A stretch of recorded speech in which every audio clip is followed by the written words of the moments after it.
Yo soy Guillermo Díaz, soy profesor del curso de Desarrollo Rural y Seguridad Alimentar, o Seguridad Alimentar. Yo soy doctor en Economía de Empresa, ¿cierto? Y estoy aquí en la UNILA hace ya más de 8 años. Y también soy profesor del curso de Máster en Políticas Públicas y Desarrollo. Y lo que estamos haciendo ahora, ¿cierto? Conversando, ¿no? con el profesor Diego Prior, doctor de la Universidad Autónoma de Barcelona, que ha venido aquí convidado por la universidad o por los programas que nosotros tenemos en la universidad, ha venido a realizar un mini curso sobre productividad, ¿cierto? Y eficiencia. Bueno, entonces en este marco de traer profesores convidados, ¿no? a la universidad, al programa de políticas públicas, nos acompaña, ¿cierto?, el profesor Diego Prior, que es profesor de la Universidad Autónoma de Barcelona, con el tema de productividad y eficiencia. En este sentido, Diego nos va a responder 4 grandes preguntas con respecto al tema de eficiencia. Y la primera pregunta es, ¿qué es la productividad y qué es la eficiencia? Muy bien, antes de responder, déjenme que agradezca muy sinceramente la invitación que me permite estar hoy aquí con ustedes, la invitación dedicada pues, a estas actividades de investigación y de desarrollo de posibles proyectos de investigación. La productividad es un indicador que compara en cualquier organización lo que se produce respecto a lo que se consume. Todos tenemos un determinado nivel de productividad cuando obtenemos una producción, un output respecto a lo que consumimos. Este es el indicador de productividad. La productividad puede ser más alta, más baja, media, y permite comparaciones. Este es el concepto de productividad. Básicamente comparamos qué obtenemos respecto a lo que sacrificamos. La segunda parte de la pregunta es, ¿y qué es la eficiencia? La eficiencia pone el listón un poquito más alto. La eficiencia es hasta qué punto la productividad que se obtiene es el máximo nivel posible. Desde esta perspectiva es la eficiencia. ¿Estamos seguros que todas las organizaciones están funcionando con el máximo nivel de productividad? Esto sería la eficiencia. Son temas que se han ido desarrollando, que requieren mucha investigación, porque los conceptos de productividad y eficiencia varían mucho con las tecnologías, efectivamente. Este es el caso. En ese sentido, entonces, profesor, tanto organizaciones públicas como privadas, con fines de lucro, sin fines de lucro, ¿pueden ser medidas desde un punto de vista de productividad y de eficiencia? Los modelos contemporáneos, recientes, se pueden adaptar a todo tipo de situaciones. A empresas privadas que persiguen el máximo lucro o a sectores públicos que no persiguen el lucro. La complejidad metodológica es la misma. Aunque si hablamos de una empresa privada que persigue el lucro, las corrientes modernas de gestión hablan de obtener beneficios, pero ser sostenibles. El impacto ambiental de la actividad, el impacto social. O sea que son indicadores adicionales que hay que tener en cuenta. Esto que siempre ha sido así en el sector público. En el sector público hay organizaciones que tienen objetivos diferentes y a veces contrapuestos. En la empresa privada cada vez ocurre más lo mismo. La empresa privada no solo se guía por el lucro a corto plazo y de perseguir el bienestar social a largo plazo. Entonces esto efectivamente hace que se aproximen las valoraciones multidimensionales en empresas privadas, aunque persigan el lucro en el corto plazo, también tienen que poner las garantías de que su actividad es sostenible, tanto medioambientalmente como socialmente en el medio y largo plazo. O sea que efectivamente son perfectamente adaptables al sector privado o al sector público. En este escenario, entonces, aparece lo que usted mencionó recién, input y output, entradas y salidas productivas para poder evaluar. Y ahí uno escucha esa palabra DEA, Data Development Analysis en inglés, que ¿cómo se ocupa esta herramienta para...? Sí, esta herramienta surgió en el siglo pasado, allá en 1974, con el desarrollo de los ordenadores. Antes de esta fecha se tenía el tema, se tenía el conocimiento, pero no teníamos potencia de cálculo. El cálculo de eficiencia y productividad requiere mucha capacidad de computación, mucha capacidad de cálculo. Fue con el desarrollo de los ordenadores que pudimos poner en marcha esta teoría que ya poseíamos. Entonces, los modelos DEA es más o menos que la utilización de herramientas de cálculo matemático, de cálculo complejo, para comparar unidades que obtienen outputs con el consumo de inputs. Pero estas comparaciones tienen que ser muy globales entre todas las unidades que estamos evaluando. Y entonces esto dio lugar a toda fue la idea original de que dio lugar a todos los modelos que se denominan DEA, de análisis envolvente de los datos. Esto genera, en la práctica, ¿no? En los papers científicos, genera lo que uno llama la frontera. La frontera. ¿Cómo podríamos decir si hay alguna organización con o sin fines de lucro que es ineficiente?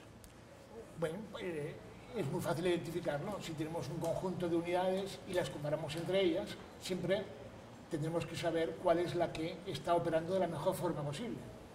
Esta unidad o estas unidades que operan de la mejor forma posible son las que definen la frontera. Y una vez identificada la frontera, podemos calcular qué distancia, qué recorrido separa a las unidades ineficientes respecto a aquellas que son las unidades virtuosas que definen la frontera. Entonces la eficiencia es una herramienta práctica de uso organizacional, sea público o privado, que me va a decir a mí si efectivamente este organismo es eficiente o ineficiente, cuánto falta para ser eficiente, cuánto no será eficiente o ineficiente, ¿no? En este sentido, adaptando, ¿no?, la pregunta a las políticas públicas que uno ve, ¿no?, en el día a día, ¿hay algún ejemplo de uso de alguna política pública que use esta herramienta como política pública? Sí. Sea de control o sea de... Sí, la técnica es eminentemente empírica, aplicada y práctica. O sea, nació para evaluar realidad, no para definir modelos teóricos que quedan en las librerías y cogen polvo. No, son modelos que nacen para evaluar la realidad. Y por lo tanto es un instrumento que permite evaluar y permite tomar decisiones de política pública. Sin ir más lejos, hay sectores que se están controlando mediante el uso de estos modelos. Sin ir más lejos, la producción de energía eléctrica en Escandinavia, pues bueno, la ineficiencia de un posible operador que genera energía no la tiene que pagar el consumidor. Efectivamente, los sistemas de tarificación en según qué países no dependen de los costes que tienen los operadores, dependen de los costes del mejor operador, porque el consumidor no tiene por qué pagar las ineficiencias de las empresas. Es decir, los modelos DEA también sirven para intentar introducir competencia en sectores donde no los hay. La idea es, bueno, aunque no haya competencia, aunque el consumidor no pueda elegir empresa, ni el operador que va a ofrecer la energía eléctrica, bien, los modelos DEA simulan como si hubiera una competencia entre mercados y eligen aquella unidad que está ofreciendo el mejor output posible con el mínimo consumo posible. Y eso obviamente termina beneficiando al consumidor dentro de este esquema de empresa privada. ¿Y algún ejemplo de organizaciones públicas? Creo que me habló del correo. Sí, por ejemplo, sin ir más lejos, en Bélgica, todas las oficinas de correos de un servicio público, netamente público, como el servicio de correos en Bélgica, se evalúa la dirección, la forma que está gestionando estas oficinas de correos, mediante el uso de estas metodologías, de tal forma que a final de año se sabe qué unidades son las que están operando muy bien, qué unidades son las que están operando no de la forma óptima posible, y además, una función adicional que ofrece el DEA, que es muy importante, es a aquellos que son ineficientes, se les da la guía de cómo mejorar, cuál es el patrón, en qué variables, en qué consumos están fallando, y cómo hacer para gestionar mejor, para poder llegar algún día a ser tan eficientes como los mejores. Claro, ahí cabe la duda porque justamente el tema de los correos. Tenemos pueblitos chicos con un cartero y ciudades que tienen 1000 carteros, por decir algo. ¿Cómo digo yo que efectivamente el cartero de la ciudad chica es ineficiente o eficiente? Hombre, ahí hay que ya entrar ya con más estadística, ¿no? Hay que hacer un esfuerzo para entrar en la realidad. Claro, en un municipio pequeño donde hay un solo cartero no podemos ponerle la evidencia de una oficina de correos en una gran ciudad, en una gran urbe metropolitana. Claro. Entonces hay que intentar buscar segmentar las comparaciones. Es decir, este municipio pequeñito, con solo un cartero, hay que compararlo con otros municipios de igual tamaño. De igual tamaño. Entonces, porque hay un problema de escala. Desde los problemas de escala también se pueden modelizar para evitar que un municipio muy pequeño se compare con uno que es muchas veces superior a él. Hay que hacer segmentaciones de tamaño por tamaño. Y ahí la diferenciación entre un municipio grande y un municipio chico, entonces, uno lo ve a través de la diferencia de la economía de escala que va generando cada input, en otras palabras, ¿cierto?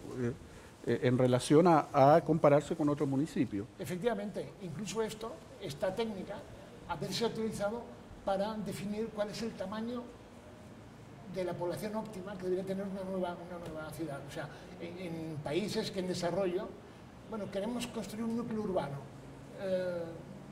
¿Cuál es el tamaño óptimo de una ciudad para que pueda dar servicios a los ciudadanos con muy buenos niveles de calidad y con un control de los costes razonable? Pues para poder diseñar, los urbanistas pueden aprovecharse de esta técnica para ver cuál sería el diseño óptimo de las ciudades. Yo leí uno de tus últimos papers que hace una referencia a los temas de evaluación de hospitales, Sí. hospitales públicos. Sí. ¿Cómo se logra esa comparación real? Así, si efectivamente el servicio público está funcionando, ¿no? Sí, claro.